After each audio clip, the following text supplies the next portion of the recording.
ओम श्री गणेशाय नमः। श्री विष्णवे नमः। श्री शिवाय नमः। श्री विष्णवे नमः। श्री शिवाय नमः। आज आपको पुरुषोत्तम मास की एकादशी की कथा का महात्मा बताते हैं। कथा इस प्रकार से है। अर्जुन ने कहा, हे भगवान, आप अधिक मास, जिसे लोंद मास, मल मास या पुरुषोत्तम मास के नाम से जाना जाता है, उसके शुक्ल पक्ष के एकादशी के बारे में बतलाइए। उसका क्या नाम है, व्रत की विधि क्या है, इसमें किस देवता की पूजा की जाती है, उस व्रत से क्या फल प्राप्त होता है। श्री कृष्ण बोले, हे पार्थ, अधिक मास की एकादशी अनेक पुण्यों को देने वाली है। उसका नाम पद्मिनी है। इस एकादशी के व्रत से मनुष्य विष्णु लोक को जाता है। यह अनेक पापों को नष्ट करने वाली तथा मुक्ति और भक्ति प्रदान करने वाली है। इसके फल एवं गुणों को ध्यान पूर्वक सुनो। दशमी के दिन व्रत शुरू करना चाहिए। एकादशी के दिन प्रातः नित्य क्रिया से निवृत्त होकर पुण्य क्षेत्र में स्नान करने चला जाना चाहिए। उस समय गोबर, मृत्तिका, तिल, कुश और आमल की चूर्ण से विधि पूर्वक स्नान करना चाहिए। स्नान करने से पहले शरीर में मिट्टी लगाते हुए इससे प्रार्थना करनी चाहिए कि हे मृत्तिके, मैं तुम्हें नमस्कार करता हूँ। तुम्हारी स्पर्श से मेरा शरीर पवित्र हो।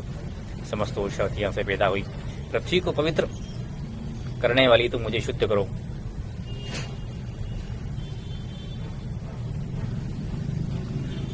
ब्रह्मा की थूक से पैदा होने वाली तुम मेरे शरीर को छूकर मुझे पवित्र करो। हे शंख चक्र गदाधर, देवों के देव जगन्नाथ, आप मुझे स्नान के लिए आज्ञा प्रदान कीजिए। इसके उपरांत वर्ण को जपकर पवित्र तीर्थों के अभाव में उनका स्मरण करते हुए इसी तालाब में, नदी में जो उपलब्ध हो स्नान करना चाहिए। स्नान के पश्चात स्वच्छ सुंदर वस्त्र धारण करके संध्या तर्पण करके मंदिर में जाकर भगवान की धूप, दीप, नैवेद्य, पुष्प, केसर आदि से पूजन करनी चाहिए। उसके उपरांत भगवान के सम्मुख नृत्य इत्यादि का आचरण करना चाहिए।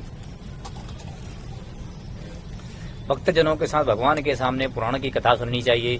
अधिक मास की शुक्ल पक्ष की पद्मनी एकादशी व्रत निर्जल करना चाहिए। यदि मनुष्य में निर्जल रहने की शक्ति न हो तो उसे जल, पान या अल्पाहार से व्रत करना चाहिए। रात्रि में जागरण करके उसे नृत्य गायन करके भगवान का स्मरण करते रहना चाहिए। प्रति प्रहर मनुष्य को भगवान या महादेव जी की पूजन करनी चाहिए। प्रथम पहर में भगवान को नारियल, दूसरे पहल में बिल्व पत्र, तीसरे पहल में सीताफल, चौथे में सुपारी और नारंगी अर्पण करना चाहिए। इससे पहले पहर में अग्निहोम, दूसरे में वाजपेयी यज्ञ और तीसरे में श्वेग यज्ञ का और चौथे में राजसूय यज्ञ का फल प्राप्त होता है। इस व्रत से बढ़कर संसार में कोई यज्ञ, तप, ज्ञान, दान, पुण्य नहीं है। एकादशी का व्रत करने से मनुष्य को समस्त तीर्थ और यज्ञों का फल प्राप्त हो जाता है। इस तरह से सूर्योदय तक जागरण करना चाहिए और स्नान करके ब्राह्मणों को भोजन करना चाहिए। इस प्रकार जो मनुष्य विधि पूर्वक भगवान की पूजन तथा व्रत करते हैं उनका जन्म सफल होता है और इस लोगों के समस्त सुखों को भोग कर अंत में भगवान विष्णु के परम धाम को जाते हैं। हे पार्थ, मैंने तुमसे एकादशी के व्रत का पूरा विधान बता दिया। अब जो पद्मनी एकादशी का भक्तिपूर्वक व्रत कर चुके हैं उनकी कथा कहता हूँ, ध्यान पूर्वक सुनो। यह सुंदर कथा पुलस्त्य जी के नारद जी से कही थी। एक समय कार्तवीर्य ने रावण को अपने बंदी गृह में बंद कर लिया। उसे मुनि पुलस्त्य जी ने कार्तवीर्य से विनय करके छुड़ाया। इस घटना से सुनकर नारद जी पुलस्त्य जी से पूछा, हे महाराज, उस मायावी रावण को जिसने समस्त देवताओं सहित इंद्र जी को जीत लिया है, कार्तवीर्य ने किस प्रकार से जीता, सो आप मुझे बताइए। इस पर पुलस्त्य जी बोले, हे नारद, पहले कार्तवीर्य नामक एक राजा राज्य करता था। उस राज्य को 100 स्त्रियां थी। उसमें किसी को भी राज्यभार संभालने के योग्य पुत्र नहीं था। तब राजा ने आदर पूर्वक पंडितों को बुलाया और पुत्र की प्राप्ति के लिए यज्ञ किए, परंतु समस्त असफल रहे। इस प्रकार दुखी मनुष्य को भोग नीरस मालूम पड़ते हैं, उसी प्रकार उसको अपना राज्य पुत्र समस्त दुख में प्रतीत होता गया। अंत में हुआ तप के द्वारा ही सिद्धियों को प्राप्त जानकर तपस्या करने के लिए वन की ओर चला गया।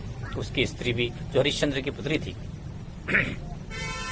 प्रमदा, वस्त्र अलंकारों को त्याग कर अपने पति के साथ गंधावंदन पर्वत पर चली गई। उस स्थान पर इन लोगों ने 10,000 वर्ष तक कठोर तपस्या की, किंतु सिद्धि प्राप्त न हो सकी।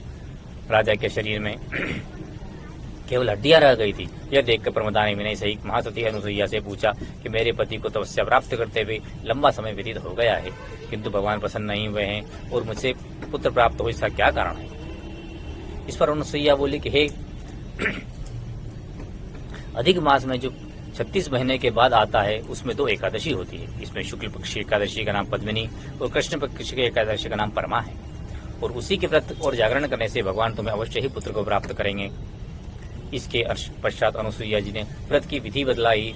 रानी ने अनुसुईया को बतलाई विधि के अनुसार एकादशी का व्रत और रात्रि में जागरण किया। इससे भगवान विष्णु उस पर प्रसन्न हुए और वरदान देने के लिए कहा। रानी ने कहा, यह वरदान मेरे पति के लिए को दीजिए। प्रमदा का वचन सुनकर भगवान विष्णु बोले कि हे प्रमदे, मल मास लोन मास में मुझे बहुत प्रिय है। इसमें भी एकादशी तिथि मुझे सबसे अधिक प्रिय है। इस एकादशी का व्रत तथा रात्रि जागरण तुमने विधि पूर्वक किया है, इसलिए मैं तुम पर प्रसन्न हूँ।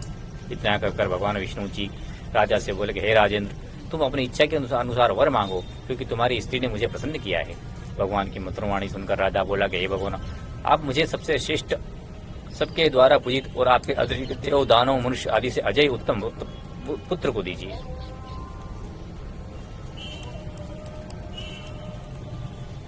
भगवान ने तथास्तु कहकर अंतर ध्यान हो गए।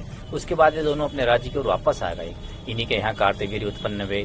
वे भगवान को अतिरिक्त सबसे अजय थे। उन्होंने रावण को जीत लिया। यह सब पद्मिनी एकादशी के व्रत का प्रभाव था। इतना कहकर पुलस्त जी वहां से चले गए। श्री भगवान ने कहा कि हे पांडुनंदन अर्जुन, यह मैंने अधिक वरास के शुक्ल पक्ष एकादशी का व्रत कहा है। जो मनुष्य व्रत को सुनेगा वह विष्णु लोक को धार जाएगा। एकादशी कथा संपूर्णम। विष्णुवे नमः। शिवाय नमः। श्री विष्णुवे नमः। कृष्णार्पणमस्तु। ओम अक्षुतं जय शिवं राम नारायणं कृष्णदामोदरं श्रीधरं माधवं गोपिका वल्लभं श्रीजानकी विनायकं रामचन्द्रं भजे। श्रीमन्नारायण।